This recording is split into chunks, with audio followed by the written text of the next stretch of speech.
Today, we're exploring 10 habits inspired by the book Atomic Habits by James Clear. If you have not read this, it should be on your reading list.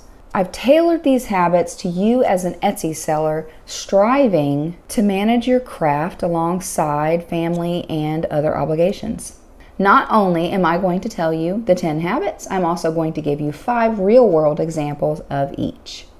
Welcome to Cha-Ching. My name is Terry. I'll be your tour guide through the Etsy maze and your partner in crime, all things small business. Now let's get started. I recently read the book Atomic Habits, and it was eye-opening. As someone with ADHD, habits are a clear win in the struggle to accomplish tasks throughout my workday. Even without that particular challenge, we all know how difficult it can be to manage everything without feeling stretched thin and exhausted by the end of the day, much less the end of the week. I don't know you personally, but I feel like I do because we share the same struggles. When I started Etsy, I was a single mom trying to be present for my son in a world that just wanted to raise him for me. Even now, I'm married with 5 children at home, ranging from ages 10 to 21, and that has its own particular set of challenges, I can assure you. But somewhere out there among you, I know that there is someone that is just miserable at their 9-to-5 job. I've been there too, and I see you. I see you forcing yourself to go to work every single day, day in and day out, feeling like you've sold your soul and longing to put the rat race in the rearview mirror. There's also someone out there, I'm sure, that has 2 jobs or more and is just trying to make Etsy as a side hustle just so that they can quit one of their jobs. I've had as many as 3 jobs. I see you. Somewhere there is a man or a woman trying desperately to provide for their family. And I see you. I was you. And I can help you. So you see, we share these struggles. Today I want to give you some foundational wisdom that will help you navigate the changes that you need to make to overcome the obstacles in your life, whatever they are, and make this Etsy venture a full-time, income-making, lifestyle-sustaining, chain-breaking way of life. Let's dive into these practical habits designed to help you navigate the difficulty of balancing your Etsy business with family and other obligations. I suggest you grab a pen and paper because I'm about to drop some knowledge bombs on you. Habit number 1 is habit stacking. Most of us have habits in place, even though we're unaware of most of them. This habit will help you to integrate your Etsy tasks into your existing routines. For example, you could use breaks during your full-time job or spare moments while managing household chores to handle smaller Etsy responsibilities. Commit to attaching a habit to something that you already do on a regular basis, and eventually that task becomes automatic as well. Here are some examples of what I mean. Take something like breakfast. Most of you do that every morning, some of you don't, but if you do breakfast, this one's for you. Breakfast and social media management together. Use breakfast to engage with your customers on social media, responding to comments and messages related to your Etsy shop. A second option would be your child's nap time with product photography. Using your child's nap time to set up a mini photography studio and capturing high-quality images of your products is a good example of habit stacking. For those of you that do print on demand, this would be taking that time to do maybe mock-ups. Evening and TV time with order processing. While winding down in the evenings, watching TV, manage your Etsy orders, process shipments, and update customers on their order status. Another example would be waiting in line or commuting with brainstorming. This is one that I use on the daily. Use idle moments while driving or standing in line to brainstorm new product ideas, plan marketing strategies, or just jot down some helpful insights on your Etsy business. I generally use the Notes app on my phone and just refer back to it later. Okay, so the last example would be before bed with planning your next day. If you do not plan, you plan to fail. Before bedtime, review the day's sales or your shop performance and plan to do the next day's tasks. This sets you up for success for the next day. Do not go wherever the day just randomly takes you. Take charge of the day and order your steps. If you do none of the other tips for habit stacking, do this one. Habit number 2, setting clear goals. Set achievable goals that align with your family schedule. Allocate specific time spots like nights or weekends for tasks that won't conflict with any family time.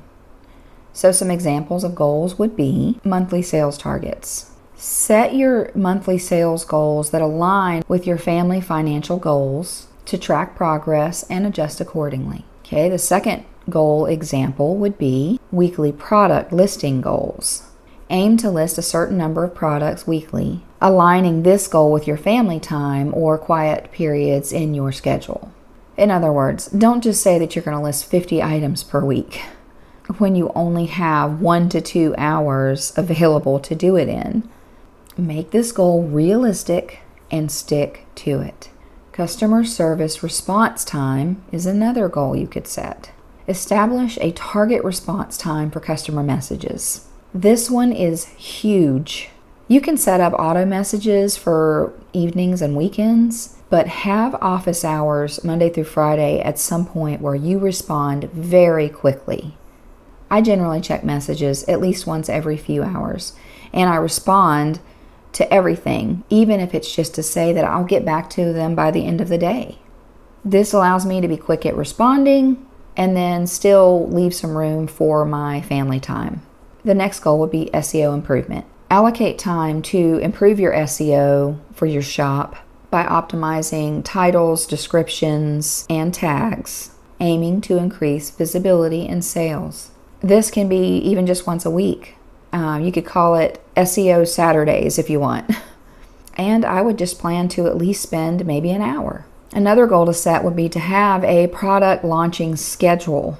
If we are dedicating time to list new products weekly, then we also need to dedicate a time that we release and launch those products to our customers. You'll be surprised how your regular customers look forward to your product launches once you start having them on a regular basis.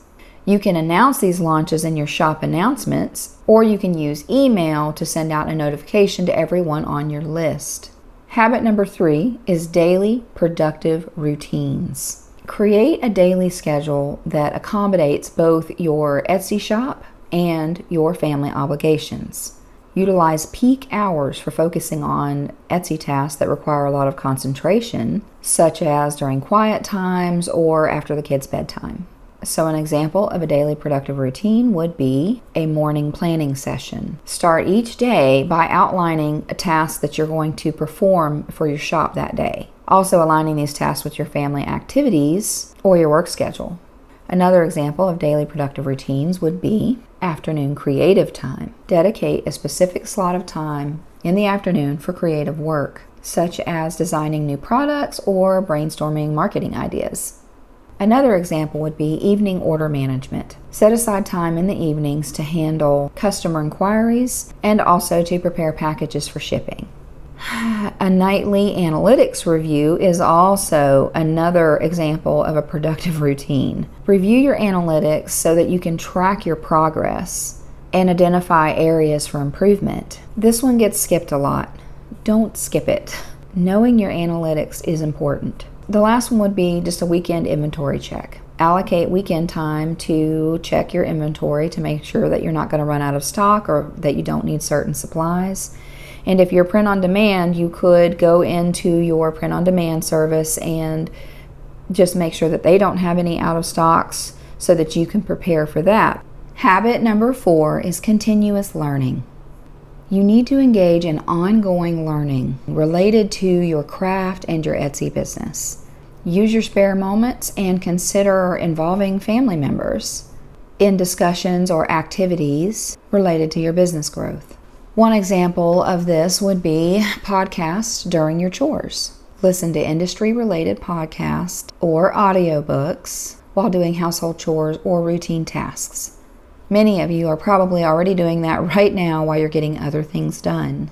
You could also set up evening reading sessions. You don't have to read a whole book in one sitting. You can read blogs or articles or just a chapter of a book related to product strategies or marketing innovations or just self-improvement in general. Habit number 5 is optimizing processes. Streamline your Etsy operations by leveraging automation tools. Use these tools to manage repetitive tasks efficiently, allowing more time for family or other responsibilities.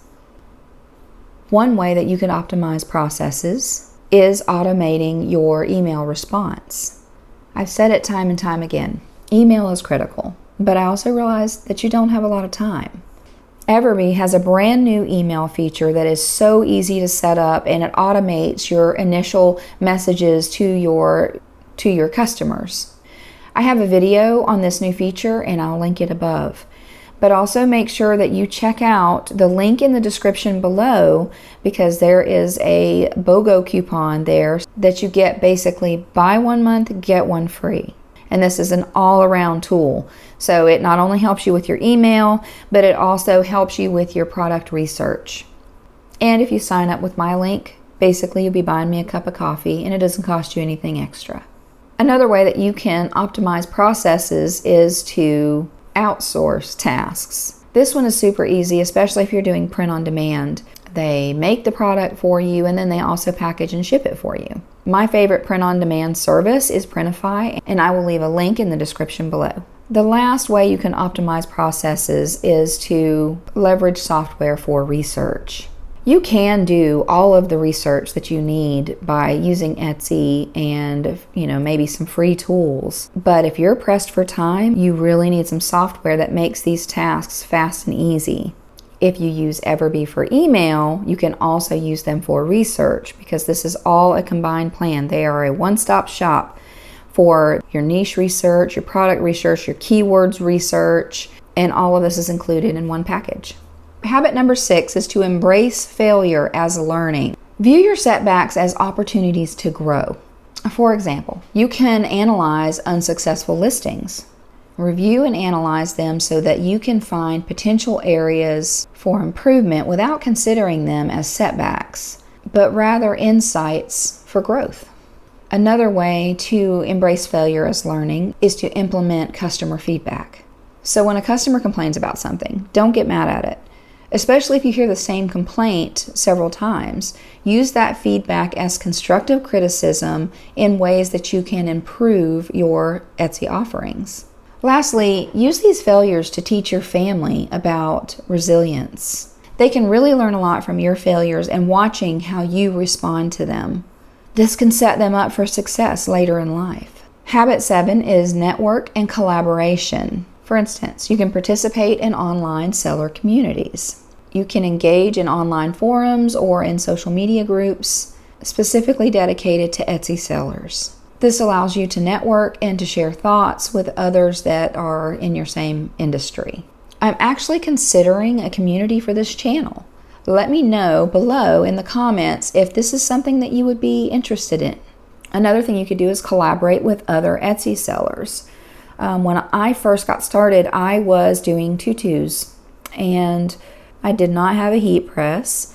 And so I decided that I wanted to do the little tutu skirts with shirts. So I sought out another Etsy seller here in my hometown, and together we began to collaborate. And she gave me a wholesale price on shirts. And so whenever I needed to do a tutu and I needed a shirt, I was able to reach out to her. All of that just worked out beautifully. Okay. You can also do local craft fair participation. So around Christmas in my town, we have what's called the Merry Market. And if you are a crafter or an Etsy seller, that is the place to be. You can have a ton of sales right here at Christmas. Okay.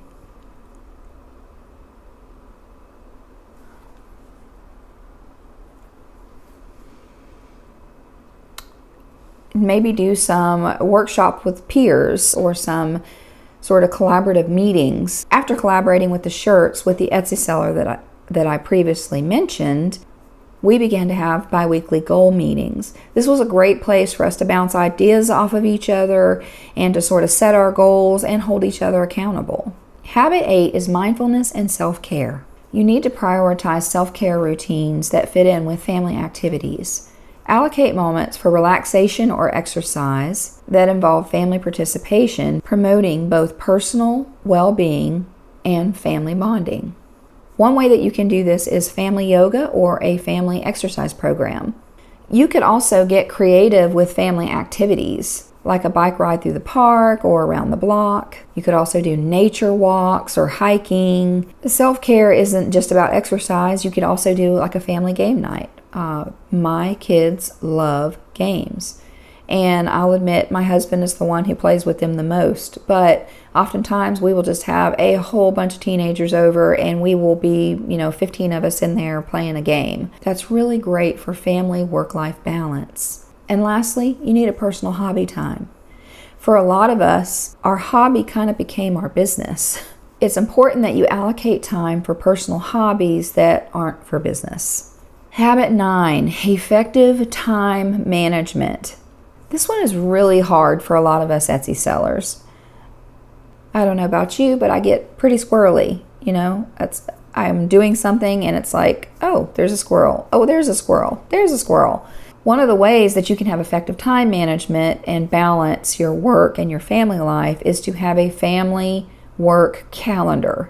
This is a calendar that you would maintain that coordinates with family events and also has your work events on there. So if you're going to participate in a craft fair, you would want your family to understand that that is not a time that you're going to be available to do family game night or whatever.